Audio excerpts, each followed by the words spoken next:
here in the new hoop house I built in my last video. In this video, I'm going to show you how I'm going to turn the hoop house into a hydroponic hoop house and how I build it, my whole system and everything. With the hydroponic system, I'm going to build Dutch buckets and an Nft Rail System. The first thing I did is I went through and I built all my shelves. They're 2 feet off the ground. Then I went to Lowe's and I went and accumulated my material and everything I needed. I got a 30-gallon sump tank that I'm going to use. I think it'll be enough because each one of my buckets, my pipe's gonna, my grommets and everything is gonna come off about 5 inches from the bottom.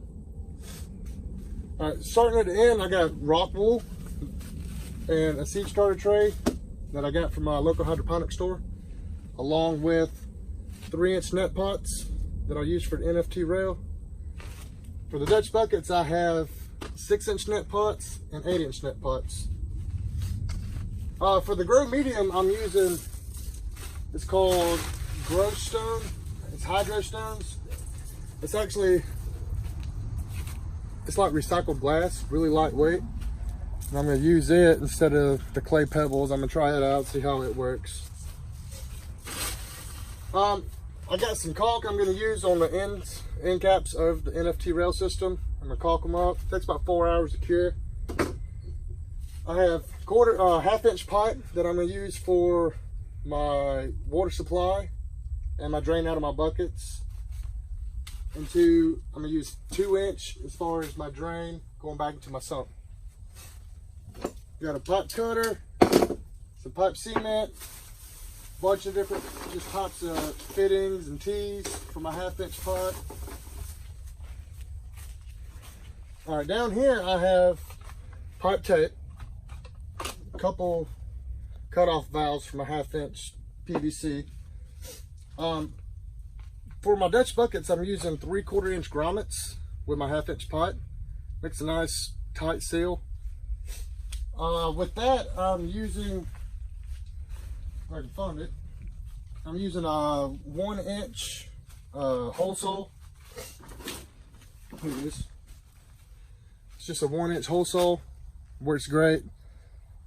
I already test fitted it on an old bucket of mine. Got it, drill the hole, the 3/4-inch grommet fits right perfectly in there, and the 1/2-inch, it's real snug, hard to get in there, but it fits. I have some 1/2-inch elbows, about 60 of those, because each bucket I have one on the inside, one on the outside. I have 2-inch end caps, some 2-inch elbows, 1/2-inch and 2-inch pipe clamps. To feed off my 1/2-inch pipe, I'm using, it is a 1/4-inch outlet sprinkler adapter. Looks like this. So you'll have a female end of PVC that screws on here and a male end screws inside, so I can hard pipe my whole PVC. My water system, I'm going to have it come out of the pump. It's going to do a complete circle to maximize my pressure and everything. But this adapter has the little 1/4-inch adapter on the top for your 1/4-inch tubing. I bought these at Lowe's. For the hole for the 1/4-inch in my buckets, I'm using a 5/16 drill bit. The 1/4-inch drill bit was just too small. For my air pump, I ordered off of Amazon. It's the OxyFlow aquarium air pump. It has two outlets, which I hooked them together because I only have one big air stone. I have a temperature controlled outlet that I'm going to use for my fan, which I still have to hook up. Down here I have my water pump. It's a submersible pump, 1000. It's 4,200 liters an hour. Problems I found with it is on the top, the threads are 5/8, and I'm going from 5/8 to 1/2-inch, and they don't really make 5/8 in PVC. So I went and I got a brass fitting from the hardware store. It's 5/8 to 1/2-inch, which the 1/2-inch doesn't really fit on there too well until you tighten it all the way down. So I went and I put a little O-ring on there. I'm gonna put some pipe tape on there, and I'll see how that works. Just kind of trial and error right now. My air stone, I ordered off Amazon, which according to the instructions, you gotta let it soak for 24 hours. It's just porcelain bottom, heavy, so it'll stay in place. I've actually hooked it up. It works very well. I ordered a pH reader off of Amazon. pH up, pH down. For my nutrients, I'm using the Master Blend. It's 41838, along with calcium nitrate 15.500 and Epsom salt, magnesium sulfate. Pretty much all that stuff can be ordered off Amazon. I didn't have to go anywhere to get it. Just the PVC and a couple other fittings, some other stuff. Like I said, I went to Lowe's. You go to Lowe's, Home Depot, Ace Hardware. I got these at Lowe's. They're 4x4 by 6 foot vinyl fence post. Like I said, the ends, I'm just gonna caulk them, glue them on there. Takes about 4 hours to cure.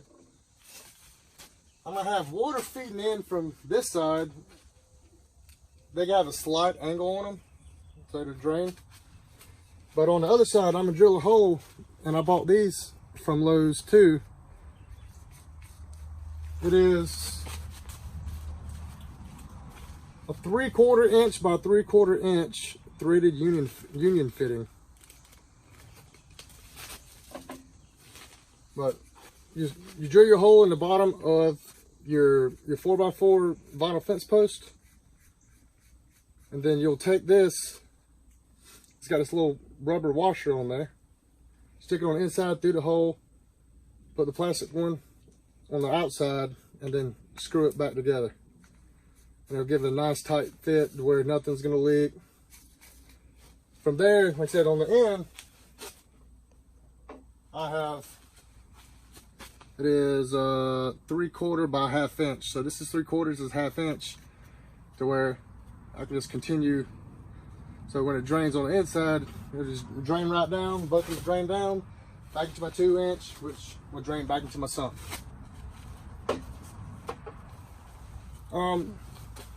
So now I'm gonna go ahead and I'm gonna show you how I'm building my Dutch buckets in my Nft Rail System. All right, the Dutch buckets, I'm using their 5-gallon buckets, which I took my 1 inch hole saw, drilled 5 inches from the bottom through, cleaned my hole real good. Then I took my 3/4 inch grommet, put it in, and shoved my half inch pipe in there. On each end, I'm using a 1/2 inch elbow. So when your bucket's sitting there, water's gonna fill up to the grommet, which will keep about 2 to 2.5 gallons in the bucket at all time. And once your I drilled my hole here for my 1/4 inch tubing to feed my water. Once it feeds in, it hits that certain level, it's going to drain back out, come down. I have another pipe here, and I drill a hole in my 2 inch PVC, and PVC will run all the way down, run it back to my sump tank. The net pots, like I said, I got, they just sit right on top, put down on there, and it's nice and snug. Everything fits great. And that's how you build a Dutch bucket. All right, so the hydroponic greenhouse, hoop house, it's been up and running for about all last season. I didn't have nothing growing in here over the winter. I went ahead and shut it down. So everything, all my Dutch buckets are built. All the pipes ran. My Nft Rail Systems are built. But I'm gonna go ahead and we're gonna go in here. And I'm gonna show you how I got everything set up, and I'm gonna show you how I built them, how they look completed, how the system runs, and the Nft Rail System. All right, going in, I got five 5-gallon buckets on each side. This past season, I had 2 cherry red tomatoes, 2 bush Goliaths, Carolina purple, and on this side I had a green and yellow bell pepper, 2 jalapenos, and 2 habaneros. The rail system actually had cabbage on the top and lettuce on the bottom. So the sump tank, this is a 30-gallon. So inside here I have my water pump and my aerator, which my aerator is not on because my pipe actually come loose from my pit here, which I'll fix that here in a minute, which I don't have nothing going in here yet anyway. So it pumps up through the 1 inch. It tees and goes both ways and actually goes in a complete circle. Runs down, then I got it elbowing down, up underneath here, then elbowing up, back on this side, just to maximize the pressure to my buckets. Now the buckets, like I said, from the 1 inch, I got a female and a male coupling to hook into this adapter. I got my 1/4 inch tubing coming up, supplying, I drilled a hole in there, supplying the water for my Dutch bucket. So the water just runs in there, it fills up to the bottom of that 1 inch elbow, and then it just drains back out, drains down to 2 inch, which drains back to my sump, and it just circulates over and over and over. So, you know, feeds each bucket.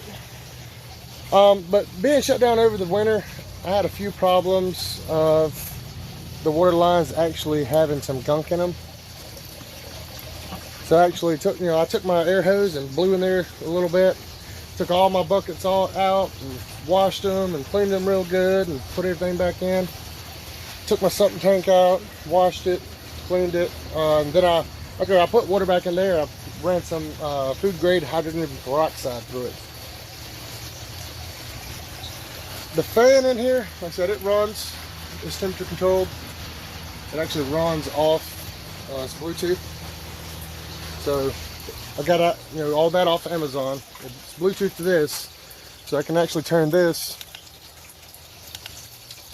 turn the fan off, turn it on, or I can set it to a desired temperature in here to where it'll, after like 85 degrees, 83 degrees, or whatever temperature you want it, it'll cut on. Last season, I come here one day and it was about 115 degrees in here. It was really hot. I'm still trying to figure out how I'm going to regulate my temperature. I don't want to come here every day and have to put ice in there, this and that. So I might end up buying a water chiller. Just fork out a couple $100 or how much it's going to cost.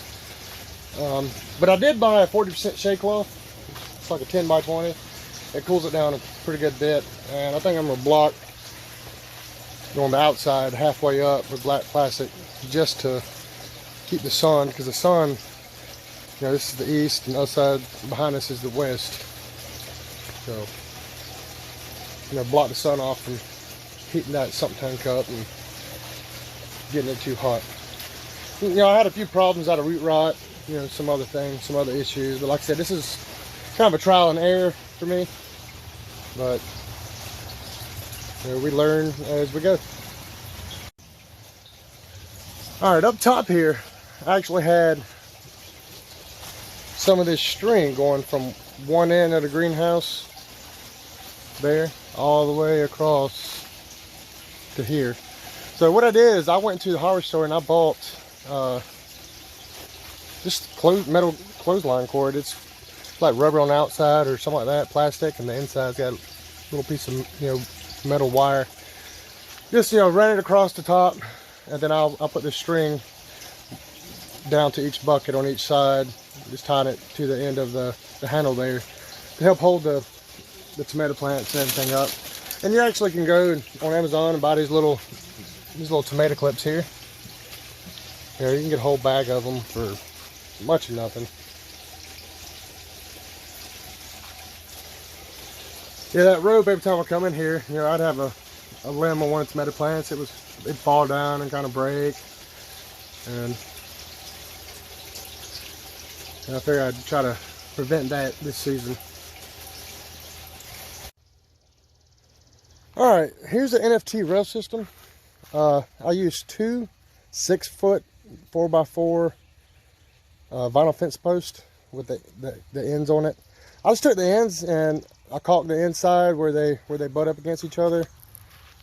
I got water in there now. I had some algae and some other stuff, been cleaning them out. But I just caulked the ends on the inside and the outside and let them dry good. I did have some issues, as you can see, cutting the holes.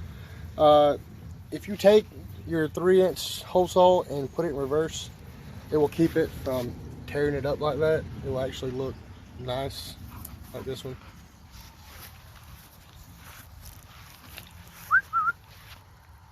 Hey buddy. Sit. Good boy. Alright, so on the end, like I said, I put that fitting there. You know, it sticks out the bottom to where you can continue your 1-inch pipe down through.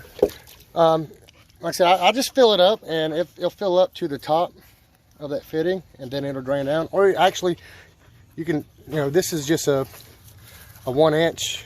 It's got a male and a female. You just screw it down in there. You can take that out if you want just a little bit of water, or you can put it in there a little bit more, or you can actually put, you know, a piece of pipe down in there, drill a couple holes, and, you know, have whatever depth of water you want inside of it. The other end, you know, I just drilled a hole in the top for my 1/4-inch tubing to feed my water. Feeds in one end and just runs down and drains out the other end, and the roots just grow right down out of the 3-inch net pot and right into the water.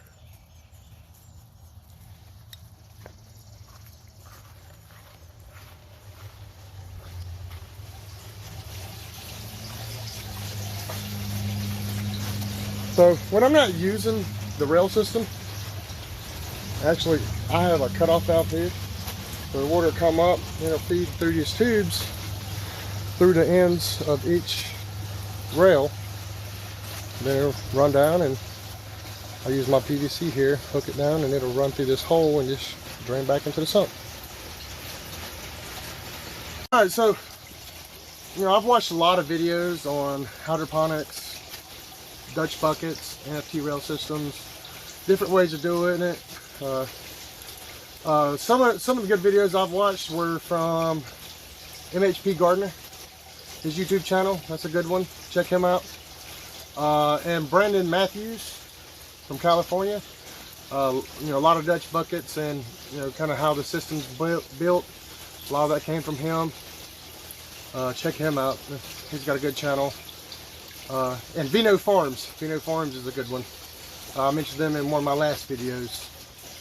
But if you have any questions on how I build it, what I use, nutrients, which I'm going to do another video. I'm going to put some nutrients in here.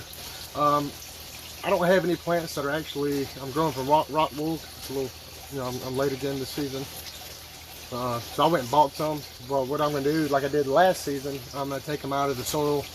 The little pots are in, I'm going to wash them real good, get all the sand off of them, and I'm actually going to transplant them into each bucket.